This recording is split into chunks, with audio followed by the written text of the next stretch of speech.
Hello students, north Bengal ইউনিভার্সিটির আন্ডারে যে সকল ছাত্রছাত্রী পড়াশোনা করছো সেকেন্ড সেমিস্টারে এবং যাদের মেজর বাংলা রয়েছে, আজকের ভিডিওটি তাদের জন্য। আমি এই ভিডিওতে তোমাদের সাজেশান দেব এবং তোমরা প্রত্যেকে ভালো করে পড়তে থাকো। সামান্য ফির বিনিময়ে তোমরা আমাদের কাছে অনলাইনে ক্লাস নিতে পারো।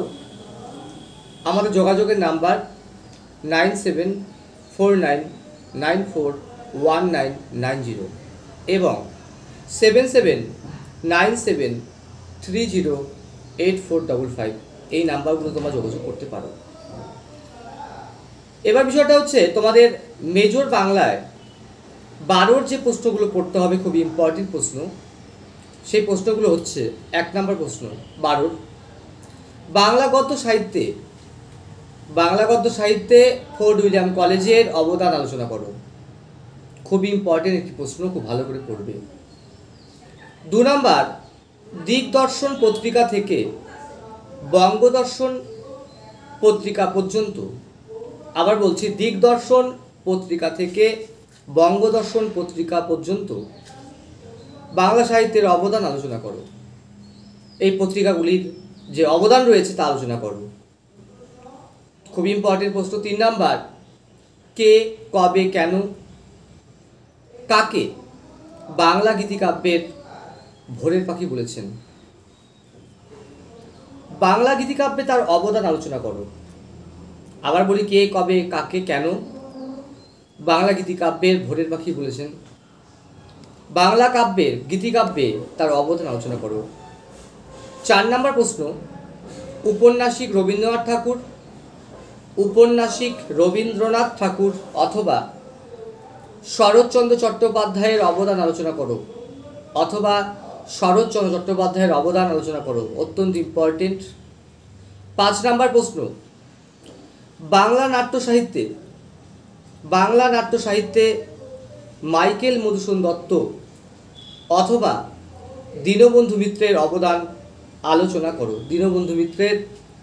আলোচনা করো। 5টা প্রশ্ন দেওয়া হলো, খুব ভালো করে পড়ো। এখান থেকে 2টা প্রশ্ন আসবেই। 6 বলছি বাংলা গদ্য সাহিত্যে ঈশ্বরচন্দ্র বিদ্যাসাগর অথবা রাজা রামমোহন রায়ের অবদান আলোচনা করো। 2 নাম্বার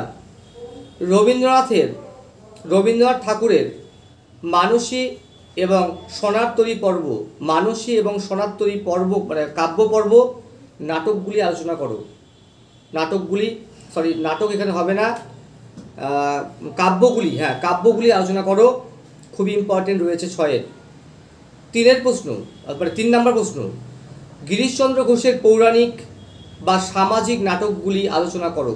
আবার বলছি, গিরিশচন্দ্র ঘোষের পৌরাণিক,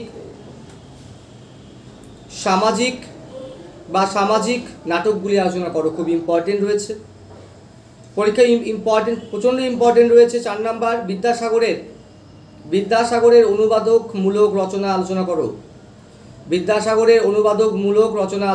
খুবই ইম্পর্টেন্ট রয়েছে। 5 নাম্বার নাট্যকার দ্বিজেন্দ্রলাল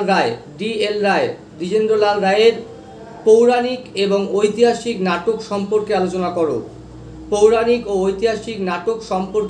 করো। খুব ইম্পর্টেন্ট প্রশ্ন। 6 নম্বর প্রশ্ন ছোট গল্পকার পরশুরাম অর্থাৎ রাজশেখর বসু অথবা নারায়ণ গঙ্গোপাধ্যায় অথবা বনফুল বা বলাইচাঁদ মুখোপাধ্যায়ের অবদান আলোচনা করো। অত্যন্ত ইম্পর্টেন্ট রয়েছে। 7 নাম্বার ছোট গল্পকার রবীন্দ্রনাথ ঠাকুরের অবদান আলোচনা করো। অত্যন্ত ইম্পর্টেন্ট রয়েছে।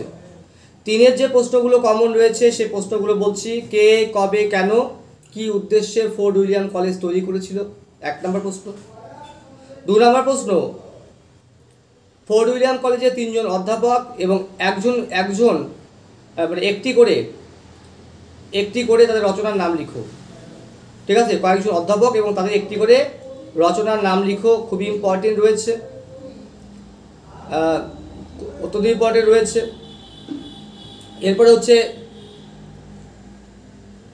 এরপরে হিসাবে যদি বলি আমি, তোমাদের ভালো করে পড়তে হচ্ছে, সেটা হচ্ছে সধবার একাদশী কী ধরনের রচনা, কে রচনা করেছেন, কত খ্রিস্টাব্দে, এবং চরিত্রের নাম লেখো।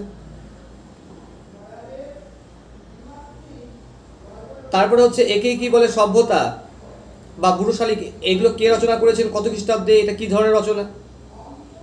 মোট কথা বড় প্রশ্ন থেকে ছোটো প্রশ্ন পরীক্ষা কিন্তু আসবে। তো তিনের আলাদা করে বলছি না, তিনের ধাপে ধাপে বলবো আমি, তিনের কোশ্চেন হলে ধাপে ধাপে আমি বলছি, তোমরা অবশ্যই দেখতে থাকো। চ্যানেলটি ভালো লাগলে তোমরা শেয়ার করো, তোমরা অনলাইনে ক্লাস নিতে পারো। ধন্যবাদ, প্রত্যেকে ভালো সুস্থ থাকো।